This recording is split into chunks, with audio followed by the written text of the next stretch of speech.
कैसे हैं आप लोग? आशा है एग्जाम्स के लिए फुल्ली प्रिपेयर्ड होंगे। आज आपकी प्रिपरेशन को थोड़ा और मजबूत करने के लिए वाच के हम सारे कॉन्सेप्ट्स क्लियर करेंगे।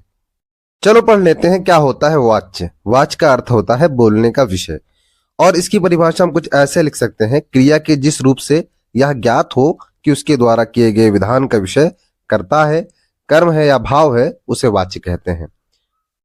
चलो अब जान लेते हैं वाच्य के भेद। वाच्य दो प्रकार के होते हैं, कर्तृवाच्य और अकर्तृवाच्य। अकर्तृवाच्य भी दो प्रकार के होते हैं, कर्मवाच्य और भाववाच्य। सामान्यतः वाच्य के यही तीन प्रकार लिखे जाते हैं, कर्तृवाच्य, कर्मवाच्य और भाववाच्य। और एग्जाम में भी यदि क्वेश्चन पूछा जाए तो आपको वाच्य के यही तीन भेद या प्रकार लिखने हैं। वाच्य के कॉन्सेप्ट समझने से पहले चलो कुछ इंपॉर्टेंट टर्म समझ लेते हैं जो वाच्य के कॉन्सेप्ट को इजी टू अंडरस्टैंड बना देगा। ट्रांसलेशन वाली वीडियो में हमने कर्ता, क्रिया और कर्म अच्छे से समझाया है, चलो एक बार उन्हें फिर से अच्छे से समझ लेते हैं। ये जो टर्म्स हैं आपके वाच्य के कॉन्सेप्ट समझने के लिए, वाच्य के कॉन्सेप्ट को क्लियर करने के लिए बहुत बहुत ज्यादा जरूरी है। चलो सबसे पहले समझ लेते हैं कर्ता क्या है। काम करने वाला। पता करने के लिए हम कौन से प्रश्न करेंगे? जैसे रोहन पत्र लिखता है, हम प्रश्न करेंगे कौन पत्र लिखता है? उत्तर आया रोहन, यही करता है। समझ में आ ही गया होगा कि कर्ता जानने के लिए आप कौन लगाकर प्रश्न करेंगे। चलो जान लेते हैं अब क्रिया क्या है। काम को कहते हैं। किसी भी वाक्य में काम क्या हो रहा है पता करके आसानी से क्रिया का पता लगाया जा सकता है। रोहन पत्र लिखता है, यहां पर क्या काम हुआ है? लिखना, यही क्रिया है। चलो अब जानते हैं ये कर्म क्या है। इसको पता करने के लिए हम क्या या किसको से प्रश्न करते हैं। जैसे रोहन पत्र लिखता है तो रोहन क्या लिखता है? पत्र, यही कर्म है। थोड़ा सा एकदम जरा सा अकर्मक और सकर्मक क्रिया क्या है ये भी जान लेते हैं। आसान है, जिसके साथ कर्म है वह सकर्मक क्रिया है और जिसके साथ नहीं है वह कर्मक है। चलो फटाफट कर्तृवाच्य, कर्मवाच्य और भाववाच्य समझ लेते हैं।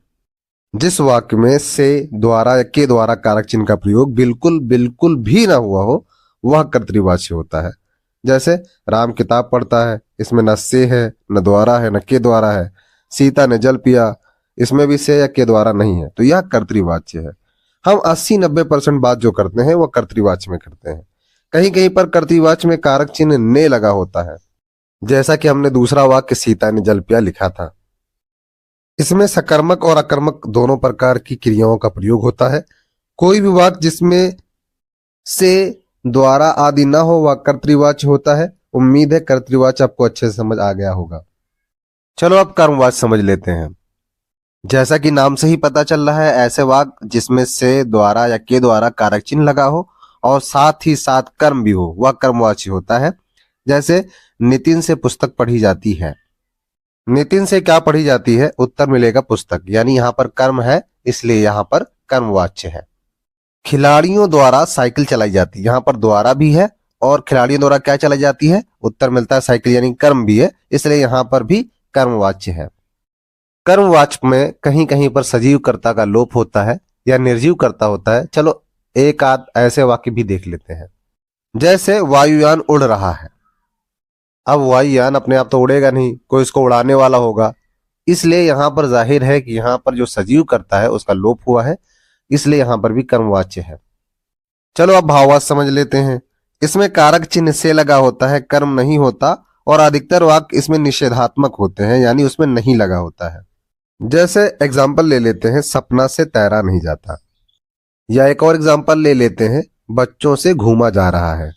अब इसमें क्या लगाकर प्रश्न करेंगे तो आपको उत्तर में कर्म नहीं मिलेगा, यानी यहां पर कर्म ना हो वहां पर भाववाच्य होता है। एक चीज और ध्यान रखना है, भाववाच्य वो होता है इसमें कर्म ना हो मगर कारक चिन्ह से या के द्वारा लगा हुआ हो। एक और एग्जाम्पल से अच्छे से समझ लेते हैं। राम से पढ़ा नहीं जा रहा। राम से क्या पढ़ा नहीं जा रहा?